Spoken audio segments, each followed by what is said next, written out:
নমস্কার দাদা, আজকে তো তিস্তর পঞ্চায়েতের ভোট। আপনার রামচন্দ্রঘাটে কয়টা পঞ্চায়েতে, মানে কয় ব্লকের মধ্যে কয়টা পঞ্চায়েতে ভোট হচ্ছে?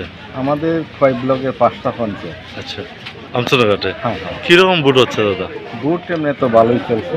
আচ্ছা, আজকে সবাই যার যার বাড়িতে ভোট দিতে আসার জন্য মানে কোনো অসুবিধা, কোনো রকম সমস্যা কোনো ইচ্ছা হচ্ছে কিনা, কিরকম হচ্ছে? সমস্যা একটু ওই আপনার কি কয় সেরতলি বা খামার কামিনীপাড়া আচ্ছা এবং লালটিলাতে একটু ডিস্টার্ব করেছে না।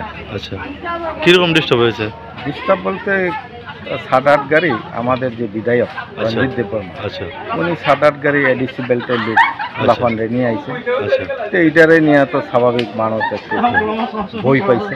আচ্ছা হ্যাঁ, তো তারার মেন উদ্দেশ্য এটাই আচ্ছা যে সাধারণ মানুষ যাতে বাইরে হইতে না পারে, ভোট আচ্ছা। দিতে না পারে, আচ্ছা এটাই তাদের উদ্দেশ্য আর কি। আচ্ছা, তারপর আপনারা প্রশাসনের পক্ষ থেকে কি স্টেপ নেওয়া হয়েছে? হ্যাঁ, প্রশাসনকে আমরা জানিয়েছি। আচ্ছা জানানোর পরে ওনারা বললো ঠিক আছে, আমরা দেখছি এই বিষয়টা নিয়ে। আচ্ছা, আজকে এই ভোটের যে মানে ফলাফল বেরোবে, আপনাদের জয়ের ব্যাপারে কিরকম আপনার আশাবাদী? না, আমরা তো 100% নিশ্চিত যে আমাদের পক্ষেই আসবে। সব ওয়ার্ডে মানে সব পঞ্চায়েতেই আমাদের হাতেই আসবে, আপনাদের পক্ষেই হবে। আচ্ছা আচ্ছা দাদা, এই জায়গাটার নাম কি? এটার নাম হলো বর্তলি স্কুল। বর্তলে স্কুল। এখানে কয়টা মানে ওয়ার্ডের ভোট হচ্ছে?